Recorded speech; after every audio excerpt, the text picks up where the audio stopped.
मेरे बाबा कहते हैं, बच्चे तुम अगस्त मंथ में किसका बर्थडे सेलिब्रेट करते हैं, किसकी जन्माष्टमी मनाते हैं?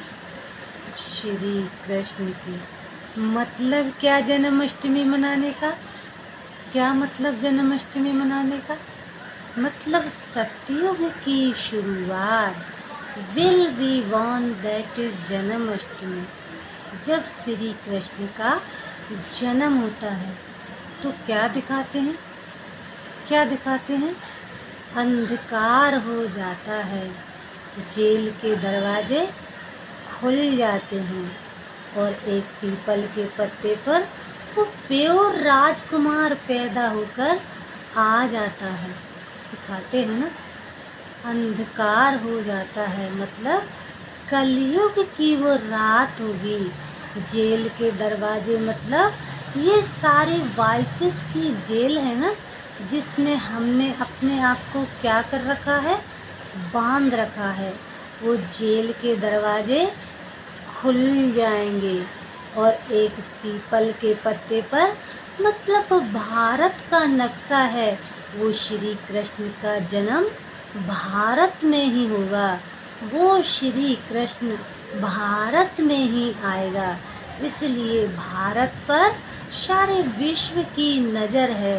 वो भारत फिर से विश्व गुरु बनेगा, वो भारत फिर से सतयुग बनेगा। श्री कृष्ण को बड़े प्यार से दिखाते हैं कि वो मटकी तोड़कर मक्खन खाता है। अब इतना प्यारा बच्चा, उसे मटकी तोड़कर मक्खन खाने की क्या आवश्यकता? ऐसे ही क्यों नहीं खा सकता?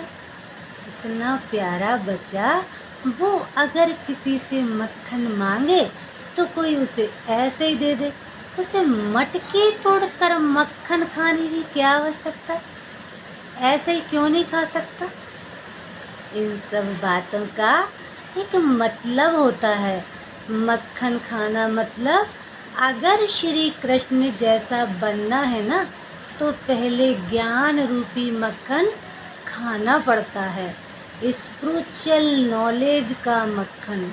लेकिन मक्खन अंदर जाए उसके लिए ईगो रूपी मटके को पहले तोड़ो, तब वो ज्ञान रूपी मक्खन अंदर जाता है।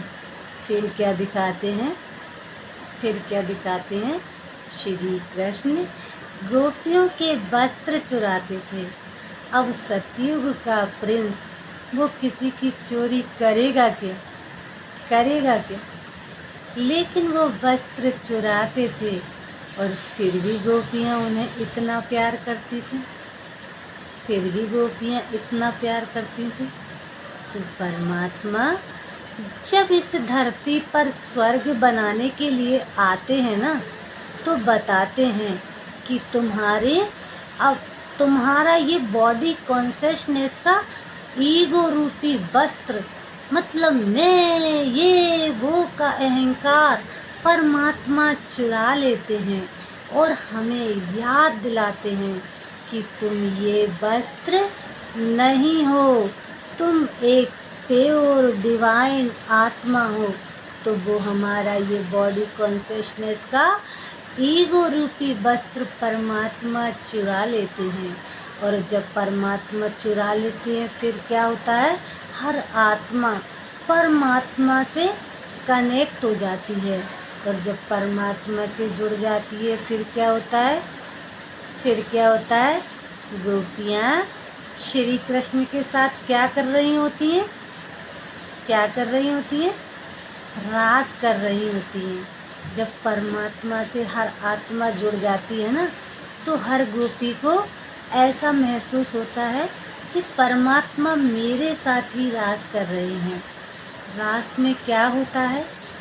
क्या होता है रास में? एक ऐसे मारता है, सामने वाला ऐसे मारता है। परमात्मा कहते हैं ये है संस्कारों की रास, मतलब मेरी नेचर अलग, इनकी नेचर अलग, बट इनकी नेचर को देख के मुझे अपने नेचर को क्या करना है? क्या करना है? एडजस्ट करना है। कई बार तो 2 डंडे होते हैं हर एक के हाथ में, एक ऐसे मारता है, सामने वाला ऐसे मारता है।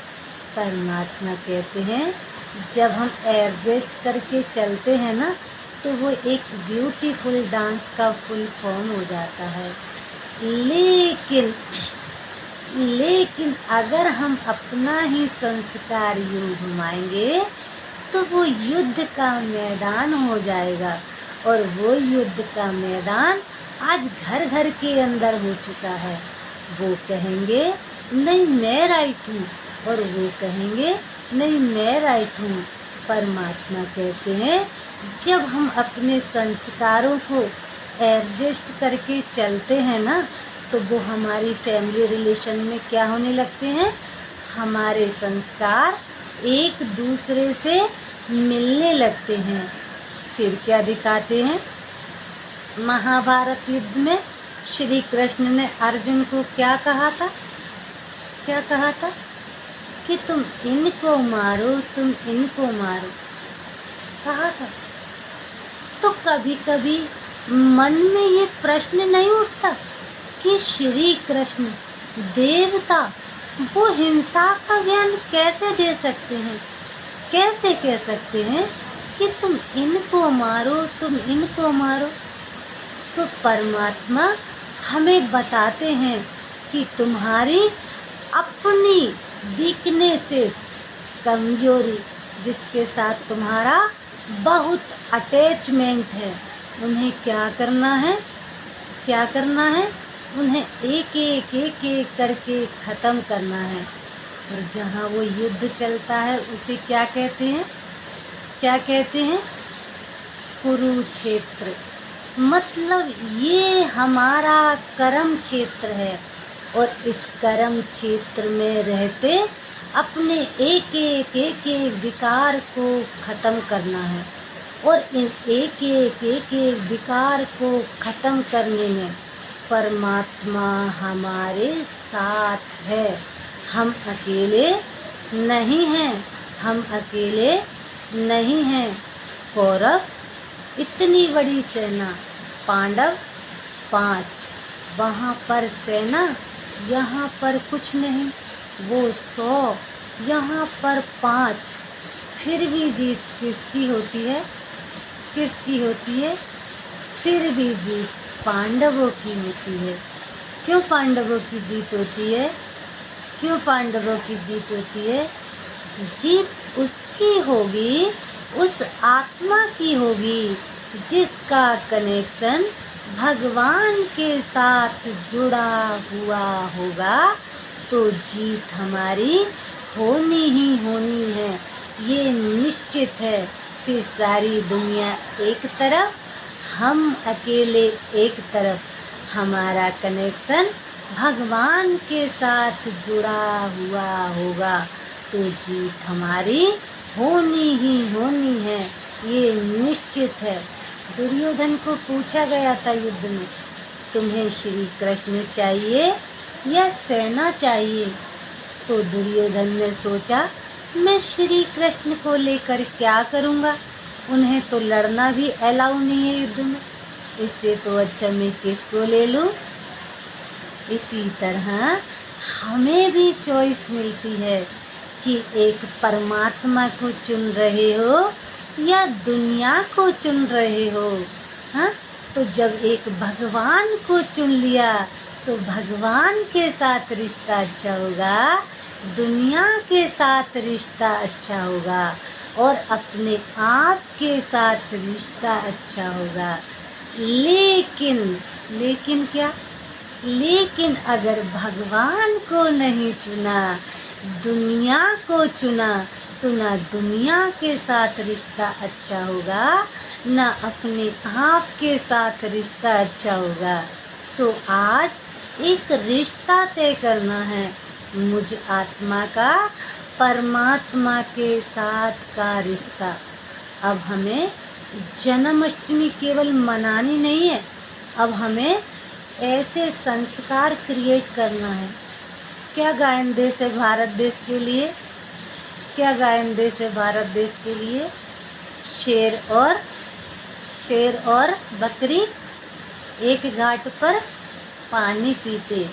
मतलब हम सब कैसे थे? United, pure. वो स्वर्ग हम सबको मिलकर लाना है। कौन कौन स्वर्ग बनाने में परमात्मा का मददगार बनेगा? कौन खुद की मदद करेगा? वाह, क्या भाग्य है। कलयुग किसने बनाया? हमने। अब सतयुग कौन बनाएगा? हम बनाएंगे। ओम शांति, ओम शांति।